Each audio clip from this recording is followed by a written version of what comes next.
China's birth rates. This chart shows China's birth and death rate over the last 60 years. For most of it, births are high.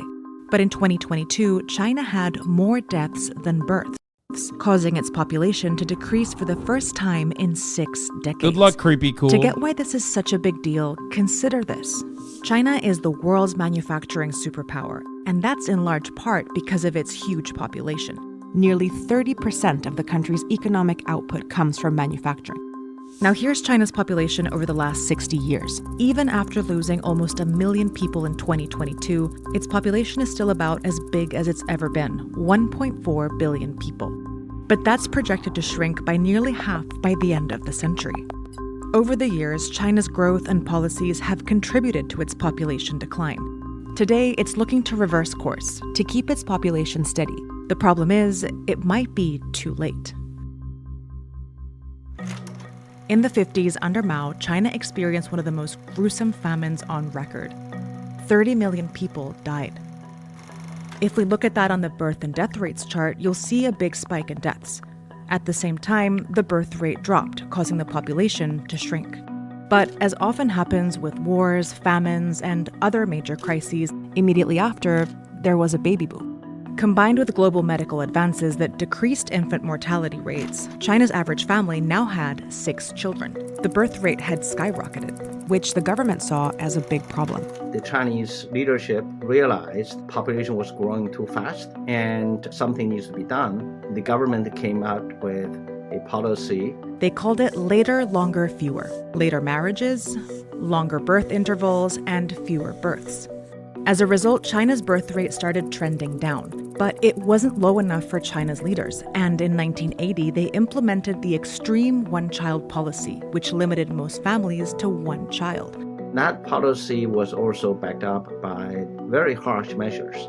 There were campaigns of sterilization, IUD insertion, and induced abortions. And while these campaigns began during the later, longer, fewer era, they were at their worst under the one-child policy, when China sterilized 20 million men and women and induced nearly 15 million abortions in a single year. But China had accomplished its goal. Population growth was under control. Except, as China would soon realize, these restrictive policies worked a little too well. In order for any population to stay the same size in the long run, each couple needs to have, on average, 2.1 children. This is called the replacement rate. The idea is that 1 child replaces 1 parent, and that 0.1 makes up for children who die before they become adults. Is sex education the most effective birth control? No, the most effective birth control is development. That's it. That's literally it. Most effective way to just reduce birth rates is by 1, not having any immigration, and 2, just massive development. Look at Japan. That's it. Xenophobic immigration policies paired up with like massive amounts of development will immediately eviscerate your birth rate if that's something that you want to do. Which, by the way, ironically played a role in China's birth rates diminishing as well. But China...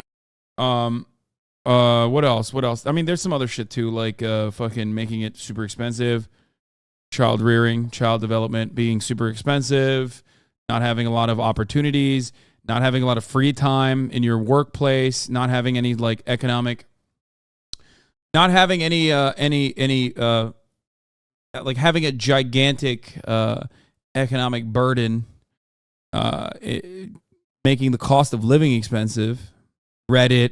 That's a good one. True. Hentai and anime. That's another good one as well, for sure. Has had a fertility rate that's far below 2 for over 3 decades. To bring that up, in 2016, China finally ended the one-child policy. And after briefly trying out a 3-child policy, in 2021, they finally let families have as many children as they'd like. But it hasn't worked. One big reason is the unique family structure produced by the one-child policy. We were looking at what's called a 4-to-1 family structure, with a couple having 4 parents above them and 1 child below. Most countries have diverse family structures, some with 3 kids, others with none. But with China's 4-to-1 model, millions of only children are under increasing pressure to care for their aging parents and... Yeah, you're right, Chowder. This is why they need the dick-sucking factory.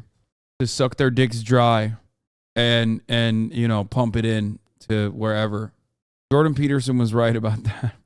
Elderly grandparents, and this can make having multiple children even harder, especially as the cost of living keeps rising.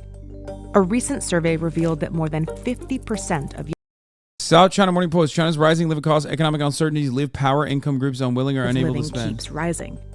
A recent survey revealed that more than 50% of young people don't want more than one child because of financial and work pressures. We were seeing cash subsidies for additional birth, longer maternal leaves, subsidizes for kindergarten, and all sorts of monetary support. Well, the thing is, almost none of them has worked because having a child is exceedingly expensive and it's a lifelong commitment.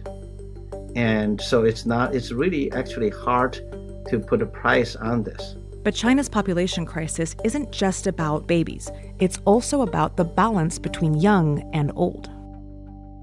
If we look at population pyramids that show distribution by age, we see that countries like Kenya, with rapid population growth, look like this: wide at the bottom, representing a lot of new young people, and narrow at the top. Countries experiencing slower growth, like the Philippines, are still triangular, but the difference... Yeah, I wonder why.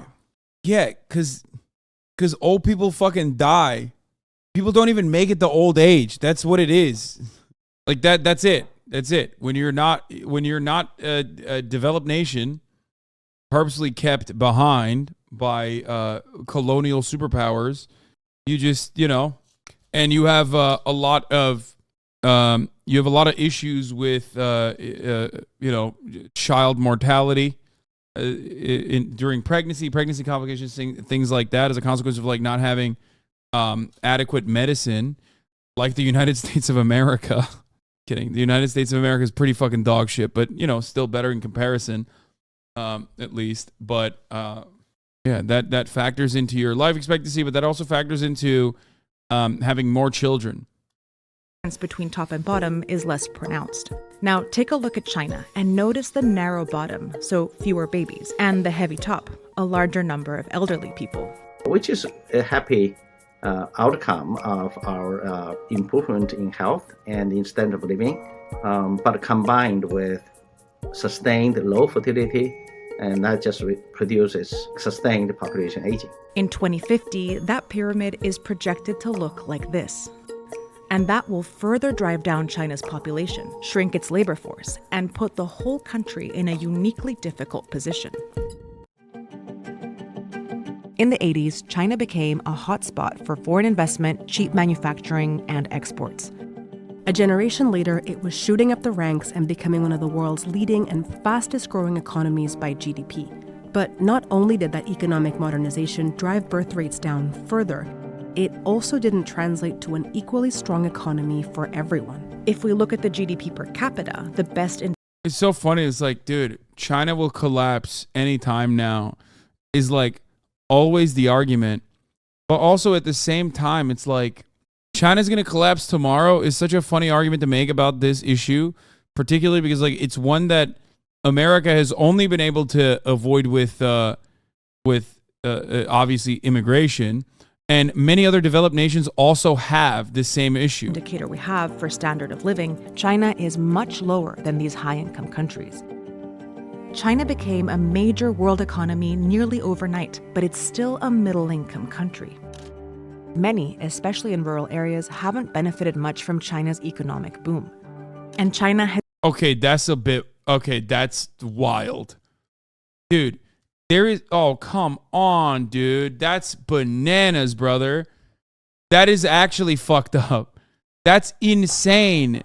That is, oh my God. Okay, listen. That, yeah, that, Americans can't fucking look at like other countries and genuinely, if a country is declared a foreign adversary, there's no way that you can ever look at it objectively. And Vox is supposed to be like a progressive outlet, right? But of course, China is a national enemy. So therefore, like objectively, one of the most fascinating achievements in contemporary history is Chinese development and how aggressively successful it has been. Okay? Obviously, there are still rural areas that have not benefited in the same way as like tier 1 cities have, but the notion that the Chinese rural development in comparison to like the United States of America, for example, has not been infinitely more egalitarian is insane. Okay? That's crazy. China does have a slightly greater poverty rate than America, but the overall poverty rate is much lower than 90% of countries. You have to look at where China was 30 fucking years ago in comparison to where China is now. You can't look at... This is a really, really annoying part of like doing any kind of political analysis that people engage in, where they refuse to look at how fast development has occurred and how evenly that development has occurred, and then compare it to another country that's like even comparable. America has been stagnant for a very long time, with our birth rates also declining. Now, of course, the only way that America has been able to deal with the declining birth rate is by literally immigration. That's number one, okay? But it's like irresponsible almost to look at look at an admission that you made here where like even life expectancies increase in rural areas, and then simultaneously let go of that fundamental piece of information that implies that there has been prosperity. Okay, not in the same as like obviously rural areas of China are not fucking a tier 1 city. You know what I mean? It's like not everywhere looks like Shenzhen or whatever, but that still doesn't matter. There's been a dramatic improvement on the quality of life in rural areas in China in comparison to like an unimaginable development in comparison to like fucking Alabama. Exactly. What the fuck? That doesn't mean that like poverty has been completely eviscerated, but you have to compare it. You have to compare it to where China was 30 fucking years ago. The funniest part about this is that if this was like the United States that did a fraction of this kind of development, according to the World Bank, more than 850 million Chinese people have been lifted out of extreme poverty. China's poverty rate fell from 88% in 1981 to 0.7% in 2015. The Western world loves looking at the USSR, okay, and taking advantage of the USSR's like many benefits, okay, and significant burden, like in World War II, and then claiming it for themselves. Just like the Western world loves looking at China and Chinese development and only talk about how global poverty has been lifted dramatically on the planet exclusively in fucking China, like almost entirely in China. Remove China from the equation of extreme poverty globally, and obviously if you rate adjust it one more time to like an actual rate of extreme poverty and not change it, you will get a very different picture. The fuck? How influencers cover up crimes against humanity? What? The Uyghur influencers portray their homeland in Xinjiang as an idyllic and prosperous. However, numerous incredible reports, ongoing crimes. Wait, what? Rural USA is just individual Ohios all over the place. Japan has been stagnating for almost 30 years now. It's an idiotic comparison to China. Japan modernized much earlier than China. Yeah. Anyway, let's continue. Has yet to develop the necessary safety nets to support its aging population. To build the social infrastructure, like the social programs in healthcare and in pension, it takes time. And that's getting actually tougher with the economy that's slowing down. And a slower economy will inevitably redefine China's role in the world as a manufacturing superpower. What this means for China, for the Yes, right after World War II, the predominant view is that in the West was that the USSR had beat the Nazis. But since then, and as tons of propaganda has been proliferated, the view almost completely shifted to the US having beaten the Nazis. Yeah, that is half a century of propaganda has dramatically shifted the attitude of even the French. You know what I mean? Like in France, I believe there was a study conducted immediately after World War II that showed that the French believed by like 75% or something, I'm not getting the numbers exactly right, that the USSR lifted the greatest, shouldered the majority of the burden. Yeah, here, this is another, ironically, this is also a Vox article, but yeah, 57% thought that the Soviet Union deserved the most credit for Nazi Germany's defeat in 1945. Now In 2004, 58% believe that America deserves it. Think about that. For the world is that the resource constraints from within would also constrain the Chinese ambition and its global reach. In some ways, China isn't alone. A lot of Asian and European countries are experiencing population declines too. What makes China different is how fast this all has happened. It was only 40 years ago that China started leveraging its booming population to become an economic superpower.